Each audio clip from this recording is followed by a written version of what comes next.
to VLearn. This is session number 8 of Business Intelligence and Tools. In this session, we are going to cover following topics: Introduction to Data Warehouse, Data Warehousing, Data Mart, OLAP and OLAP Tools.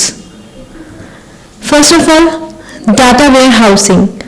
A data warehouse is a relational database that is designed for query and analysis rather than for transaction processing.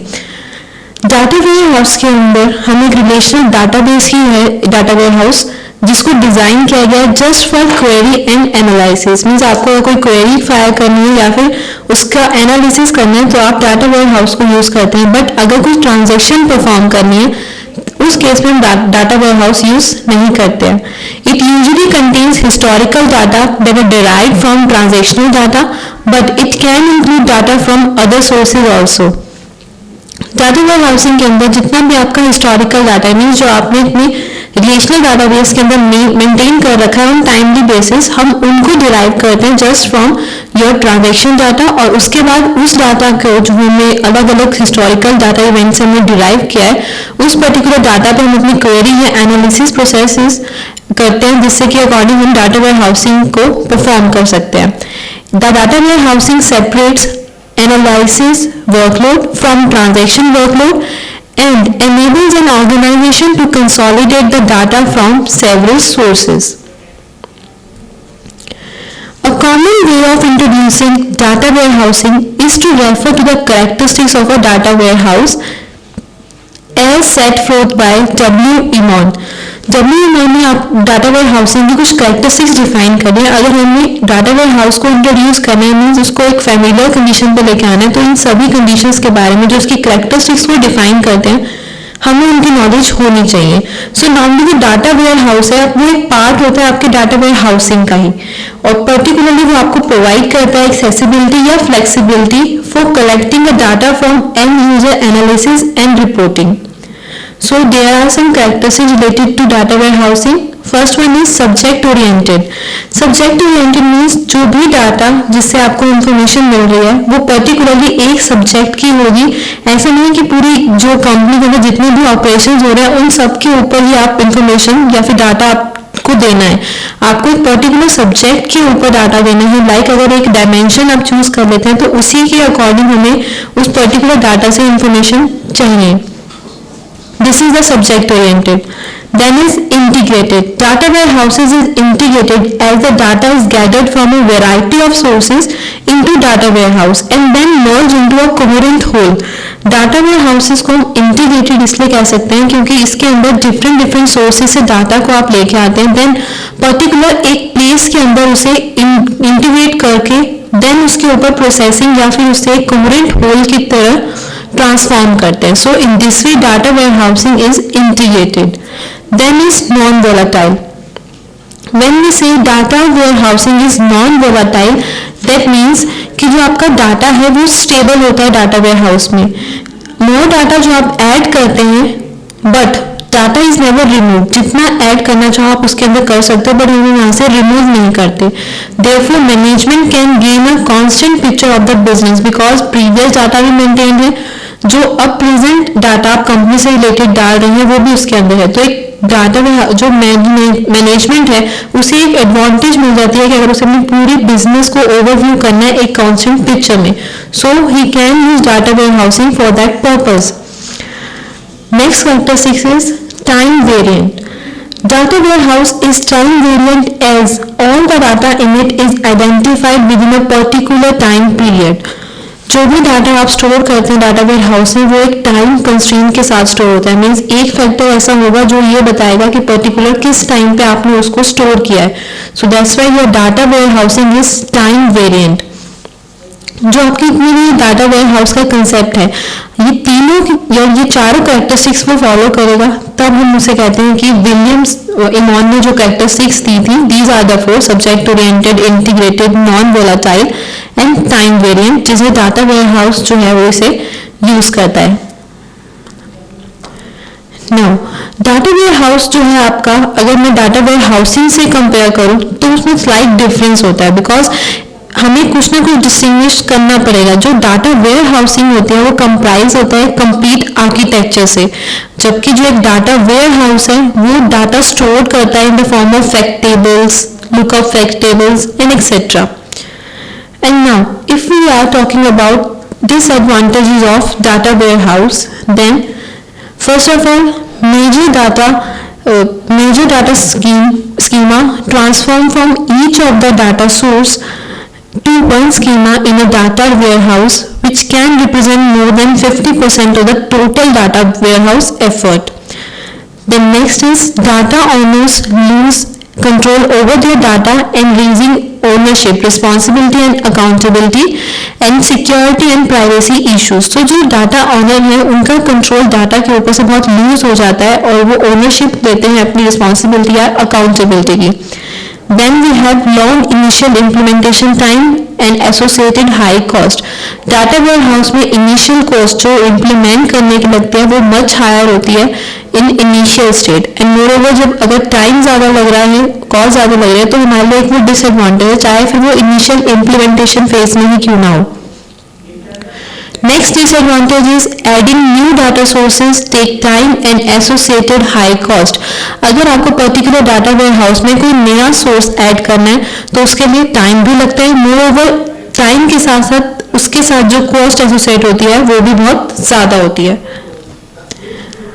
Limited flexibility of use and types of user because it requires multiple separate data mart for multiple uses and type of user. So हमारे पास बहुत limited flexibility होती है अगर मुझे use करना है या फिर ये डिफाइन करना है कि कितने हमारे पास यूजर हैं जो पर्टिकुलर डाटा वेयरहाउस को यूज कर रहे हैं, क्योंकि हर एक यूजर के लिए हमें एक अलग से डाटा मार्ट बनाना पड़ता है जिससे कि वो इंटरैक्ट करता है। मोरओवर यहाँ पे जो डाटा होता है वो स्टैटिक होता है, मीन्स अगर मैंने एक टाइम पीरियड पे उसे एंटर कर दिया तो that will be fixed. So we can say that data is static as well as dated. No data drill down capabilities. Moreover, in data warehouse, it is very difficult to accommodate changes in data types, range, data sources, schema, indexes and queries. So अगर एक बार आपने पूरा schema जो है आपका data warehouse को उसे build कर लिया तो उसके अंदर चेंजेस को अकोमोडेट करना is not very easy. Typically we can say that data warehouse can't actively monitor changes in the data. So these are some disadvantages which are related to your data warehouse. Advantages of data warehouse. First of all, integrating data from multiple sources. सबसे बड़ा benefit है कि हमें हर एक data जो आपस में related है वो अलग अलग सोर्स से जाके नहीं लेना, बल्कि अलग अलग सोर्स से लेकर एक जगह इंटीग्रेट करके हमें डाटा वेयरहाउस में रख दिया है जो आपस में रिलेटेड है। तो अगर मुझे इन्फॉर्मेशन चाहिए तो पर्टिकुलर डाटा वेयरहाउस से मुझे उससे रिलेटेड इन्फॉर्मेशन मिल जाएगी, रादर कहीं मुझे अलग अलग सोर्सेज पे जाके उन्हें गेट करने की कोई नीड नहीं है। Then second is performing new types of analysis. बहुत सारे न्यू एनालिसिस हम कर सकते हैं अपने इन टाइप्स के ऊपर। कॉस्ट को रिड्यूस करते हैं बिकॉज इसके अंदर आपका हिस्टोरिकल डाटा मेंटेन रहता है, मीन्स पास्ट का डाटा एज इट इज आपके डाटा वेयरहाउस में मेंटेन रहता है। जब भी आपको कोई पास्ट अपनी परफॉर्मेंस देखनी है कंपनी की तो सिंपली आप डाटा वेयरहाउस में जाके डेट या टाइम से उस पर्टिकुलर हिस्टोरिकल डाटा को गेट कर सकते हैं। सो इन दिस वे बहुत कॉस्ट रिड्यूस होती है, क्योंकि वैसे हमें कहीं जाकर मैकेनिज्म फॉलो करके तब जाके हमें हिस्टोरिकल डाटा मिलेगा, बट डाटा वेयरहाउस में इटसेल्फ उसने कंटेन कर रखा है मैकेनिज्म कि जो भी डाटा आप डेट वाइज एंटर करते हैं वो एज इट इज मेंटेन रहेगा। Improving turn around time for analysis and reporting. Turn around time means कितनी जल्दी आपको रिस्पॉन्स मिलता है वो डाटा वेयरहाउस में बहुत जल्दी होता है as compare to others, because data वहीं पे ही है, आपको जस्ट जाके डेट एंटर करनी है, किसकी इंफॉर्मेशन चाहिए वो एंटर करना है और थोड़े ही टाइम में आपको पर्टिकुलर रिपोर्ट अवेलेबल हो जाएगी। तो जो आपका टर्न अराउंड टाइम है वो बहुत ज़्यादा इंप्रूव होता है अगर आप डाटा वेयरहाउसिंग को यूज़ कर रहे हैं। Sharing data and allowing others to easily access data. Data warehouse में हम डाटा को शेयर करते हैं जिससे कि दूसरे कोई भी यूजर्स हैं वो इजीली उस पर्टिकुलर डाटा को एक्सेस कर सकते हैं। Next is supporting ad hoc reporting and inquiry. Ad hoc means जो इजीली अटैच्ड हो गए, इजीली डीअटैच, तो हम ऐसी रिपोर्टिंग और इंक्वायरी फैसिलिटीज को डाटा वेयर हाउस जो है वो सपोर्ट करता है. मोreover जब हम इसके अंदर डाटा को एक्सेस करते हैं तो वो बहुत ज़्यादा ईजी होता है. हमें फ्लेक्सिबिलिटी बहुत ज़्यादा है कि अगर मुझे कॉर्पोरेट डाटा यूज़ करना है तो it provides me very flexibility of use of major data component. मोreover डाटा वेयर हाउसिंग की टेक्नोलॉजी को यूज करके आप रिपोर्ट्स बहुत इजीली क्रिएट कर सकते हैं, जो कि आपकी कोई भी फाइनेंशियल स्टेटमेंट्स, अकाउंट्स, कुछ भी हो सकते हैं जो आप डाटा वेयर हाउस में बनाना चाहते हैं. So these are some advantages which are related to your data warehouse. Now data warehouse के बाद एक टर्म आती है दैट इज डाटा मार्ट. अब डाटा मार्ट क्या है? Data mart is just a subset of a collection of data of an organization that is applicable to a specific set of users. Means आपने एक जगह particular subject से related data जो है वो एक जगह रख दिया है, क्योंकि उस पर्टिकुलर डाटा से कोई स्पेसिफिक सेट ऑफ यूजर्स ही हैं जो इंटरैक्ट करेंगे. So, in other words, we can say that data mart is a simple form of data warehouse that is focused on a single subject. Like functional area जो आपका है, चाहे वो sales का हो, फाइनेंस का हो या मार्केटिंग का हो, जिस एरिया से आपको कंसर्न करना है, आपका टोटल फोकस उस एरिया पे ही होता है, उसी से रिलेटेड इंफॉर्मेशन आपको डाटा मार्ट में मिलती है. तो एक सिंपल फॉर्म, क्योंकि डाटा वेयर हाउस में तो आप सब्जेक्ट से रिलेटेड डाटा अलग अलग सोर्सेज से लाके वहां पे रख रहे हैं, मीन्स इंटीग्रेट कर रहे हैं, देन ओनली उसके ऊपर कोई भी ऑपरेशन परफॉर्म कर रहे हो. बट डाटा मार्ट के अंदर आपको एक सिंगल सब्जेक्ट दे दिया जाता है, उससे रिलेटेड डाटा ही आपको वहां पे स्टोर करना है. सो जो आपका डाटा मार्ट है वो जनरली ओरिएंटेड होता है एक स्पेसिफिक पर्पस या फिर मेन डाटा सब्जेक्ट पे, जिसको हम शेयर कर सकते हैं किसी भी बिजनेस रिक्वायरमेंट्स में. We can take an example of a sales division. Means अगर हमारा एक डाटा मार्ट है जिसमें सेल्स डिवीजन है, तो इसका सब्जेक्ट है मीन्स मुझे आइटम्स को सोल्ड करना है, कितने आइटम सोल्ड करें, क्या प्रॉफिट है, क्या लॉस है, ये सारी ऐसे डाटा है जो मुझे इस पर्टिकुलर सब्जेक्ट से रिलेटेड है और मुझे उसको रिकॉर्ड करना है. सो जो हमारा डाटा मार्ट है वो बिल्ड होता है या कंट्रोल्ड होता है एक सिंगल डिपार्टमेंट से within the organization, because ये सब्जेक्ट ओरिएंटेड है. तो जितना भी एक सब्जेक्ट के बारे में आप डाटा रख रहे हैं तो उसको कंट्रोल करने के लिए वो एक सिंगल डिपार्टमेंट ही रिस्पॉन्सिबल होता है. Given their single subject focus, data marts usually draw data from only a few sources. The sources could be internal operational systems, a central data warehouse, और it can be external data. Data mart में जो sources आप use कर रहे हो या तो वो इंटरनल ऑपरेशन सिस्टम से ही आया होता है या फिर किसी सेंट्रल डाटाबेस से आपने पर्टिकुलर इंफॉर्मेशन लेके डाटा मार्ट में स्टोर किया, या फिर कोई एक्सटर्नल सोर्स. तो ये आपका डाटा मार्ट होता है.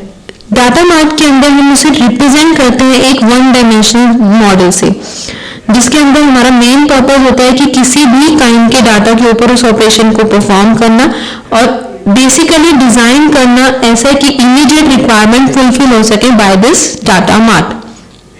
सो next is types of data mart. So there are two basic types of data marts, dependent and independent, and we can classify these both depending on the source of data. Means जहां से आपको data मिल रहा है उस पे depend करता है कि हमारी दो कैटेगरीज में से कौन सी कैटेगरी है आपकी डाटा मार्ट की. सो तो प्राइमरी फोकस हमारा होता है the data source that feeds the data mart. कहां से पर्टिकुलर आपका डाटा आया है इस डाटा मार्ट के अंदर. सो इसके अंदर हमने दो कैटेगरीज डिफाइन करी है, dependent and independent. If we are talking about dependent data mart, so dependent data mart originate from enterprise data warehouse, or we can say that they draw data from a central data warehouse that has already been created. Dependent के अंदर हमारे पास एक data warehouse centrally maintained है, मुझे बस वहां से जाके डाटा को लाके अपने पास स्टोर करना है एक डाटा मार्ट में. सो इस टर्म में हमारा जो डाटा मार्ट है वो डिपेंडेंट है आपके डाटा वेयरहाउस पे या फिर ऐसी एंटरप्राइज डाटा वेयरहाउसेस पे जो ऑलरेडी क्रिएट हो चुकी है आपके ऑर्गेनाइजेशन में. Second type is independent data mart. In contrast to previous one, they are standalone system which built by drawing the data from operational or external sources of data, or it can be both. So हमें जब independent की बात करें that means वो stand alone है, वो किसी के ऊपर डिपेंडेंट नहीं है. यहाँ पे जो हम डाटा गैदर कर रहे हैं वो अपने किसी ऑपरेशन सिस्टम से या मोर ओवर कोई एक्सटर्नल सोर्स से वहाँ से जो इन्फॉर्मेशन आ रही है या कोई जिसने भी आपको एक्सटर्नल इन्फॉर्मेशन प्रोवाइडर्स हैं आपके, उन्होंने जो इन्फॉर्मेशन आपको दी है, आप उन सबको ही यूज़ करके अपनी कंपनी के अंदर तब उससे अकॉर्डिंगली अपना एक डाटा को ड्रॉ कर रहे हो। मीन्स आपका जो सोर्स है वो बिल्कुल स्कैटर्ड है, कंपनी में से ही नहीं है, it can be external source, operational source या फिर बोथ। तो यहाँ से डाटा लाके अगर आप स्टोर करें, that means you are dealing in independent data marts instead of your dependent data marts. The main difference between independent and dependent data marts is how you populate the data marts. Means data mart के अंदर जो आप data डाल रहे हैं वो कैसा data है या फिर कैसे आप उसको डाटा मार्ट के अंदर फिल कर रहे हैं। जैसे आप डाटा ले रहे हैं सोर्स से और कैसे डाल रहे हैं, यही डिफरेंस है आपका इंडिपेंडेंट और डिपेंडेंट में, बिकॉज क्लासिफिकेशन का मेन बेस ही यही था। इस स्टेप को हम कहते हैं extraction, transformation and loading process. Because हमने डाटा को एक्सट्रैक्ट किया, मीन्स मूव किया ऑपरेटिंग सिस्टम से, उसके बाद उसको ट्रांसफॉर्म किया, दैट मीन्स फिल्टर किया, जो अपनी नीड की इंफॉर्मेशन है उसको गैदर किया और बाकी को वहीं छोड़ के फाइनली उसको डाटा मार्ट में लोड कर दिया। तो पूरी होल प्रोसेस होती है आपकी ETL, that is extraction, transformation and loading process. This diagram show the independent data marts. In this we have operational sources and second part we have independent data marts. So independent data marts directly operational sources से ही connected है। वो operational sources आपका data source है और ultimately हम उसे filter करके independent data marts के अंदर form कर रहे हैं। This is your dependent data marts. Independent data marts जो data warehouse है, आपका डाटा वहां से आ रहा है डाटा मार्ट में, बट जो इंटरप्राइज का डाटा वेयर हाउस है अल्टीमेटली उसने जो इन्फॉर्मेशन दिया वो तो किसी ना किसी ऑपरेशनल सोर्स से ही आ रही है। सो इंडिपेंडेंट और डिपेंडेंट में बेसिक डिफरेंस ये आ जाता है कि ऑपरेशनल और डाटा मार्ट, अगर उनके बीच में आपका enterprise data warehouse exist करता है, that means you are dealing in dependent data mart. और अगर ऑपरेशनल और डिपेंडेंट डाटा मार्ट्स में डायरेक्ट कम्युनिकेशन है, that means we are dealing in independent data marts. Now, there are certain aspects of data marts because these are some data marts जो हमें remember करने चाहिए, aspects जो हमें याद होने चाहिए जब हम data mart के बारे में बात कर रहे हैं। तो सबसे पहले what is an external data? External data in the data mart may come from these two issues. First of all, if more than one data mart required the same external data, then the external data should be placed in the data warehouse and later moved on to a specific data mart. अगर हम external data से deal कर रहे हैं तो normally कभी कभी हमारे पास कोई इश्यूज आ जाते हैं। फर्स्ट ऑफ ऑल तो ऐसा इशू हो जाता है कि एक डाटा मार्ट से ज्यादा डाटा मार्ट, मीन्स आपके दो डाटा मार्ट है, उनको पर्टिकुलरली एक ही एक्सटर्नल डाटा को एक्सेस करना है। तो उस केस में जो आपका एक्सटर्नल डाटा है उसे हम डाटा वेयर हाउस में प्लेस करते हैं और उसके बाद उसे एक स्पेसिफिक डाटा मार्ट के पास भेज देते हैं। इससे हमारी जो रिडक्शन, इससे जो हमारी रिडंडेंसी होती है वो रिड्यूस होती है। बिकॉज अगर इनिशियली आप उन डाटा मार्ट्स को वो एक्सटर्नल डाटा प्रोवाइड कर दोगे तो एक ही external data multiple data marts के अंदर स्टोर हो जाएगा। So it also avoids the other data marts from receiving that particular data. अगर किसी भी एक डाटा मार्ट में आपने वो पर्टिकुलर डाटा स्टोर कर दिया है तो उसके बाद वो डाटा किसी और डाटा मार्ट में स्टोर नहीं होगा। Second term related to data mart is reference data. The reference data enables the user to access data faster. It relates the data to its expanded version. Reference means किसी चीज की reference को store करना। तो जो आपके reference tables होते हैं अगर यूजर्स उन्हें यूज करें तो वो इजीली एक्सेस कर सकते हैं अपने डाटा को, बिकॉज इसके अंदर जो आप स्टोर कर रहे हैं वो होता है आपका रिलेटेड डाटा और उसके साथ साथ उसका एक्सपेंडेड वर्जन भी। टेबल्स जो आपने स्टोर की है बेसिक डाटा के साथ डाटा मार्ट में, वही रेफरेंस टेबल को आपने कॉपी कर दिया अपने डाटा वेयर हाउस में डायरेक्टली। तो उससे आपको ये बेनिफिट हुआ, अगर आपको डाटा चाहिए तो आप उस रेफरेंस टेबल को देखते हुए वहां से उस पर्टिकुलर का एड्रेस लेके डायरेक्टली वहां पर जाके डाटा मार्ट से इंफॉर्मेशन को रिट्रीव कर लेते हैं। सो रेफरेंस डाटा मीन्स कहीं पे भी डाटा की रेफरेंस को स्टोर करना और बाद में उसे यूटिलाइज करना। Next aspect is performance issues. The performance factors differ in context with DSS, that is Decision Support System, and your OLAP environment. With the response time issues means अगर जितना भी आप वर्क करते हैं परफॉर्मेंस में सबसे main होता है आपका रिस्पॉन्स टाइम, कितनी जल्दी आपका एनवायरनमेंट जो है आपको पर्टिकुलर प्रॉब्लम को रिस्पॉन्स करता है. So if we are dealing in DSS environment, the real time online response is not important as that was in OLTP. So the response time can vary from 1 minute to 24 hours. Then next is your requirements that are monitoring for a data mart. So the monitoring the data mart behavior at a specific time interval is very necessary. Monitoring the data mart is indispensable when the data mart is growing significantly. In this context, by monitoring we mean that the data usage and the data content tracking. So जितनी जल्दी आप वहाँ से data को use के लिए extract कर पाएं या फिर उन्हें ट्रैक करें, उतनी ही जल्दी आपका काम हो जाएगा. तो हमारा मॉनिटरिंग करने का पर्पस होता है कि हम डाटा को कैसे यूज कर सकते हैं, उसे कैसे कंट्रोल कर सकते हैं, उसके कंटेंट को कैसे ट्रैक कर सकते हैं. मीन्स कुछ क्वेश्चन होते हैं लाइक कौन सा डाटा एक्सेस करना है, कौन से यूजर हैं जो इस टाइम पे करंटली एक्टिव हैं, कितने टाइम का यूसेज है या बेस्ट वे क्या है एक्सेस करने का. तो ये सारे क्वेश्चंस आपके requirement monitoring for data mart से रिलेटेड होते हैं. Then is your security in data mart. When there is a confidential information in the data mart, we care must be taken to protect it well. Confidential information can be of your financial information, medical records, human resources information, and more than.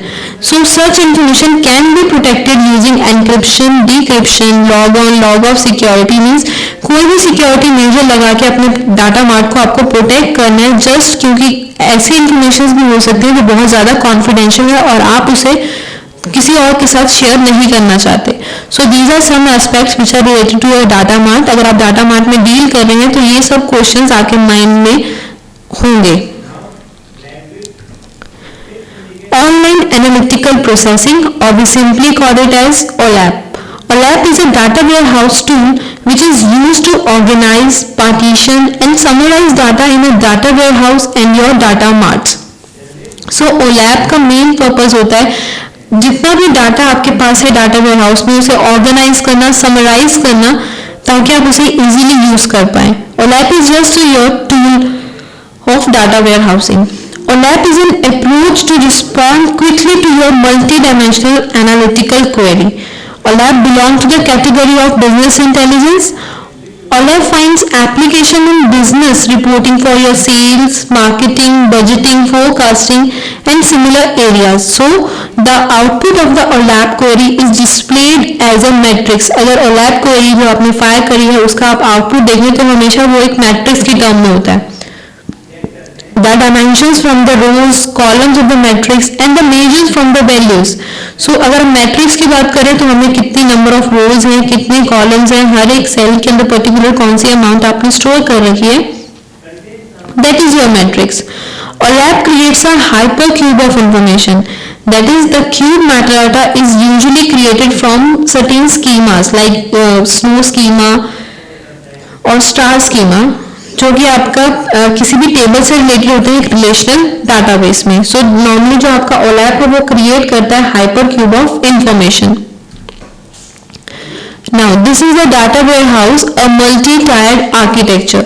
Data warehouse का एक architecture है. इस figure के अंदर जो आपका OLAP server है वो थर्ड टायर पे है मल्टी टायर्ड आर्किटेक्चर में. सो हम ये कहते हैं कि जो आपका OLAP सर्वर है वो डाटा हैंडल करता है जो कि बहुत ही क्रूशियल होता है आपके मैनेजमेंट के लिए. इस फिगर में इनिशियली आपके डाटा सोर्स हैं. डाटा सोर्स में कोई भी सोर्सेज हो सकते हैं या फिर आपके ऑपरेशनल डाटाबेसेस. वहां से आपने एक्सट्रैक्शन, ट्रांसफॉर्मेशन, लोड और रिफ्रेश इनमें से ऑपरेशंस करके उन्हें पर्टिकुलर एक डाटा वेयरहाउस में स्टोर किया है जिसका लिंक जो है वो डाटा मार्ट से होता है. बिकॉज डाटा मार्ट में डाटा वेयरहाउस से ही डाटा आता है या फिर डाटा मार्ट से आप अलग अलग सब्जेक्ट ओरिएंटेड डाटा को स्टोर करते हैं. डाटा वेयरहाउस से आपका एक मेटाडाटा एसोसिएट होता है जिसका मतलब होता है डाटा अबाउट द डाटा. तो डाटा वेयरहाउस में जो डाटा आपने स्टोर कर रखा है अगर उससे अकॉर्डिंग कोई और इन्फॉर्मेशन चाहिए तो वो आप मेटाडाटा में स्टोर करते हैं. डाटा वेयरहाउस में जब डाटा आ जाएगा उसको आप जब सर्व करना चाहते हैं बाय योर OLAP इंजन तो OLAP इंजन में आपके OLAP सर्वर्स होते हैं. OLAP means online analytical processing. So main इन जो सर्वर्स हैं उनका पर्पस होता है कि डाटा को हैंडल करना, ताकि आप फ्रंट एंड टूल्स के थ्रू जो आप analysis, query, reports, data mining ये सब कर रहे हैं वहां तक डाटा करेक्टली पहुंच पाए. So this is overall a multi tiered architecture of your data warehouse. Characteristics of online analytical processing. The data warehouse dealers or other researchers has extracted a general definition for OLAP, which is FASMI. F stands for fast, A for analysis, S is shared, M for multidimensionality, and I for information. Fast means जो आपके OLAP की response time होता है कोई किसी भी user request को respond करना, वो नॉर्मली 5 सेकेंड से भी कम होता है. The response time for any complex request probably take 20 seconds. The speed is achieved by using various techniques, like कोई भी सर्टेन हार्डवेयर कंपोनेंट यूज कर लिया, प्री कैलकुलेशन कर ली, कोई भी टेक्निक आप यूज करते हैं हम इसके अंदर just to reduce our response time. So normally highest to highest 20 seconds का रिस्पॉन्स टाइम होता है जो आप OLAP को यूज करते हैं. Second characteristics of OLAP is analysis. OLAP has the capability of handling any business or statistical analysis for users. The most commonly used analysis technique is slice and dice and drill down. Means आपका जो पूरा data है उसे अलग अलग slice में divide करना. मोर आप उसे ड्रिल डाउन करके अपने नीड की इंफॉर्मेशन को एक्सट्रैक्ट करेंगे. Then is your shared. When multiple write access is guaranteed, the system has the ability to maintain confidentiality and lock the simultaneously update. Means shared purpose में main concern होता है कि अगर एक चीज को आपने शेयर कर रखा है तो एक यूजर उससे लिंक्ड अप है या फिर उसमें कुछ चेंजेस कर रहा है तो दूसरा यूजर उसके साथ चेंजेस ना कर पाए. That is the shared. तो हमें कैसे लॉक करना है, कैसे उसको कॉन्फिडेंशियल रखते हुए अपडेट्स करने हैं. This is also particular characteristics related to your OLAP. Shared also refers to the ability of the system to provide multiple user access without letting the file to duplicate. Next is multidimensionality. The main feature of OLAP products is multidimensionality, which requires organizing the data in the format as per the organization actual business dimension. For example, in a marketing company, the dimension may be lined on the dimension like your clients, plugs, sales. These are all your dimensions. और इन्हीं dimensions के ऊपर आपका data होता है.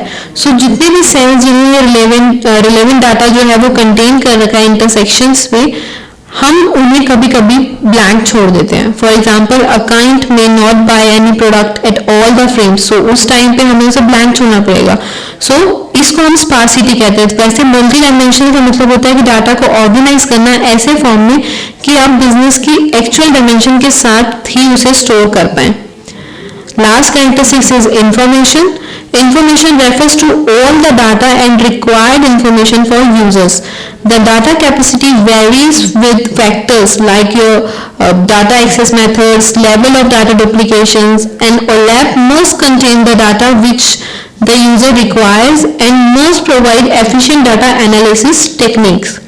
So, जितनी भी techniques हैं आपकी OLAP की उसका मेन पर्पस होता है FASMI ऑब्जेक्टिव्स को डील करना, जो कि होते हैं आपके fast, analysis, shared, multi-dimensional and information. It can include your client server architecture, time series analysis, multi-threading, optimized data storage, and etc. So these are the characteristics of OLAP. OLAP tool. Firstly, relational OLAP, that is ROLAP. ROLAP particularly इसको हम use करते हैं मुझे relational या फिर कोई relational DBMS, extended relation DBMS के through कुछ स्टोर या मैनेज करना डाटा वेयर हाउस में. Second, it includes the optimization of your DBMS backend and also implementation of aggregation, navigation logic and additional tools and services. Normally जब आप OLAP में deal कर रहे हैं तो बहुत ज्यादा इसकी स्केलेबिलिटी होती है. Second is multi-dimensional OLAP, that is MOLAP. In this we use sparse array-based multi-dimensional storage engine. और मल्टी डायमेंशनल स्पार्स बेस्ड है तो हम इसके अंदर फास्ट इंडेंसिंग पर्पस यूज करते हैं। और थर्ड कैटेगरी होती है आपकी हाइब्रिड कैटेगरी, बिकॉज ऐसा कुछ क्लियर कट नहीं है कि एच ओलैप की टर्म क्या है, बट नॉर्मली हम ये कहते हैं कि इसके अंदर हम एक डाटा बेस को डिवाइड करते हैं अपने रिलेशनल स्टोरेज के लिए और स्पेशलाइज स्टोरेज में। सो अगर हमने उसको ऐसे डिवाइड कर पाएंगे, दैट इज मीन्स आप डील कर रहे हैं H OLAP, that is hybrid OLAP. Do it yourself. First, define data warehouse. Secondly, explain the characteristics of OLAP, that is online analytical processing. Thank you. Happy learning. Be learning.